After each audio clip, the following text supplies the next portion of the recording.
جنت کے درخت اللہ رب العزت نے ایسے بنائے ہیں کہ جن میں سے کچھ کا ذکر احادیث کے اندر آتا ہے. اس کی پوری صفات اللہ تعالیٰ نے بیان نہیں کی، لیکن جتنی صفات بیان کی ہیں اس کو بھی بیان کرنے کے بعد فرمایا کہ ما لا عین رأت ولا اذن سمعت ولا خطر علی قلب بشر. باوجود کہ ہم نے بیان کر دیا، لیکن جو ان کا اصل منظر ہے وہ نہ کسی نے دیکھا ہے، نہ کسی نے وہ سنا ہے، اور نہ کسی نے کسی کے دل میں وہ کھٹکا ہے. جنت کے درخت کیسے ہوں گے؟ حدیث کے اندر آتا ہے کہ نبی صلی اللہ علیہ وآلہ وسلم نے فرمایا کہ وہ درخت ایسے ہوں گے کہ اس میں کوئی کانٹا نہیں ہوگا. ایک اعرابی نبی صلی اللہ علیہ وآلہ وسلم کے پاس آیا اور آ کر کہنے لگا اللہ کے رسول، آپ نے فرمایا کہ جنت میں ایسی کوئی چیز نہیں ہوگی جو کسی کو تکلیف دے. آپ نے فرمایا ہاں نہیں ہوگی. اس نے کہا میں نے قرآن میں پڑھا ہے کہ کچھ ایسے درخت کا ذکر میں نے قرآن میں پڑھا جس پر کانٹے ہوتے ہیں. آپ نے فرمایا وہ کون سا؟ کہنے لگا سدر، بیری کا. بیری کا درخت، اس کے ساتھ کانٹے ہوتے ہیں. نبی صلی اللہ علیہ وسلم نے فرمایا کیا تو نے یہ نہیں سنا وسدر مخدود؟ مخدود یہ لفظ تو نے نہیں سنا؟ اس سے کہا اللہ کے رسول اس کا کیا مطلب؟ آپ نے فرمایا کہ ہر وہ درخت کہ جس سے کانٹے کو جدا کر دیا گیا ہو اور کانٹے والی جگہ پر ایک پھل لگا دیا گیا ہو، یہ مخدود ہے. کانٹے کو دور کر دیا اور کانٹے کی جگہ پر پھل لگا دیا گیا ہو، اس کو مخدود کہتے ہیں. جنت کے اندر جتنے درخت ہوں گے کسی درخت پر کانٹا نہیں. دنیا میں درختوں کے ساتھ کانٹے ہیں، جنت میں یہ نہیں. دوسرا وصف کہ جنت کے اندر جو پھل ہوں گے، درخت جو ہوں گے، ان کا میوہ اور ان کا پھل کبھی ختم نہیں ہوگا. دنیا کے اندر موسم پھل ہوتے ہیں، یہ فلاں موسم کا پھل، یہ فلاں موسم کا پھل، یہ فلاں موسم کا پھل. لیکن جنت کے اندر سدا بہار کوئی بھی پھل کم نہیں ہوگا، کبھی بھی اس کا پھل منقطع نہیں ہوگا، ختم نہیں ہوگا. اور وہ درخت کہ جس کے بارے میں قرآن میں ذکر آتا ہے شجرۃ الخلد، ابو ہریرہ رضی اللہ عنہ اس کے راوی ہیں. حدیث کے لفظ یہ ہیں کہ اگر کوئی تیز گھوڑ سوار اپنے تزمیر شدہ گھوڑے پر، تزمیر شدہ گھوڑا کس کو کہتے ہیں؟ عرب لوگوں کے ہاں ایک طریقہ تھا کہ وہ اپنے گھوڑے کو عمدہ بنانے کے لیے پہلے اس کو خوب کھلاتے، مضبوط طاقتور قسم کی غذائیں اس کو کھلاتے. جب وہ خوب موٹا ہو جاتا، پھول جاتا، پھر یہ کرتے کہ اس کے اوپر ایک گرم کپڑا ڈال دیتے اور اس کو خوب اس کا پسینہ نکالتے، اس کو بھوکا بھی رکھتے، اس کا پسینہ نکالتے تاکہ یہ نچڑ جائے. اس میں جو زائد چربی یا ایسی چیزیں ہیں وہ نکل جائیں، اور اس کو جو ہم نے طاقتور غذائیں اور جو طاقتور چیز کھلائی ہے وہ اس کے پیٹ کے اندر باقی رہے، طاقت اس کی باقی رہ جائے اور اس کا جو موٹاپا ہے یہ ختم ہو جائے. اس کے لیے جو وہ لفظ استعمال کرتے تھے وہ ہوتا تھا تزمیر.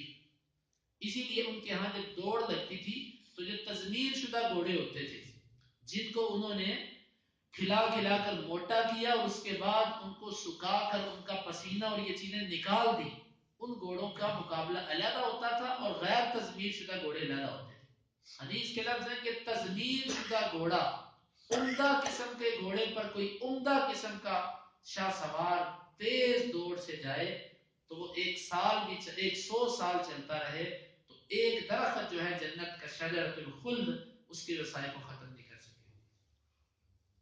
اتنا بڑا درخت ہے جنت. اور بعض روایات کے اندر آتا ہے کہ جنت کے جو درخت ہوں گے ان کے جو تنے ہیں، تنے وہ سونے کے ہوں گے، سونے کے ہوں گے. اور پھر وہ درخت کیسے ہوں گے کہ جن کے پتے بھی کبھی نہیں گریں گے. موسم خزاں یہ چیز نہیں ہے جنت کے درختوں میں. اور اتنے درخت اور ان کا پھل بھی کیسا ہوگا؟ پھل ان کا اتنا لذیذ، اتنا لذت والا پھل کہ انسان اس پھل کو بیٹھے کھائے، لیٹے کھائے یا کھڑے ہو کر کھائے، کسی طرح وہ انسان کو ضرورت نہیں دے گا. بلکہ قرآن مجید کے اندر جو یہ آیت آتی ہے کلما رزقوا منها من ثمرۃ قالوا هذا الذي رزقنا من قبل واتوا به متشابها، جب بھی ان کو پھل ملے گا تو وہ کہیں گے کہ ہم اس کے مشابہ دیے جا چکے ہیں، اس سے مشابہ پھل ہمیں مل چکا ہے۔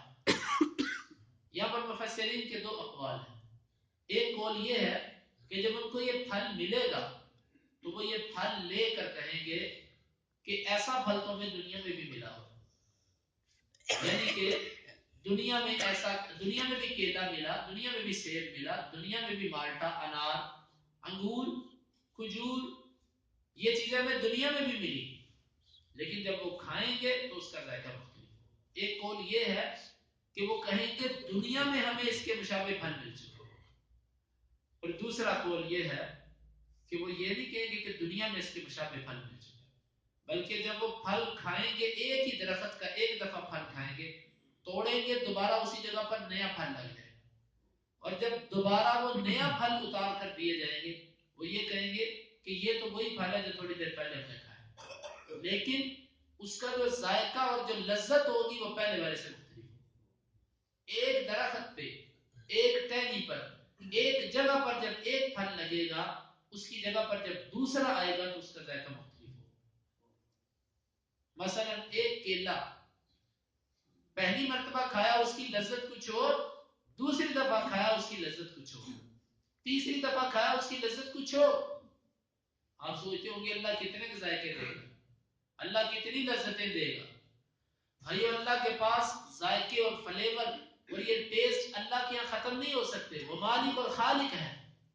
آپ اس کی قدرت کا اندازہ لگاؤ، ہم نے کبھی اس طرف توجہ نہیں دی کہ ہماری انگلیوں پر جو نشانات ہیں، فنگر پرنٹ، پوری دنیا میں جو کروڑوں میں لوگ آباد ہیں، اربوں میں جو آبادی ہے دنیا کی، کسی ایک بندے کا فنگر پرنٹ وہ دوسرے سے نہیں ملتا، انگلی کے جو نشانات ہیں وہ دوسرے سے نہیں ملتے۔ کتنے ماڈل ہیں اللہ کے پاس، آپ کتنے لوگ یہاں پر بیٹھے ہو، ایک کا چہرہ دوسرے سے ملتا ہے، ہر ایک کی آنکھیں دوسرے سے مختلف، ناک دوسرے سے مختلف، کان دوسرے سے مختلف، زبان دوسرے سے مختلف، ہاتھ دوسرے سے مختلف، پاؤں دوسرے سے مختلف، کتنے ماڈل ہیں اللہ کے پاس، اس کے پاس نہیں ختم ہوتا کچھ۔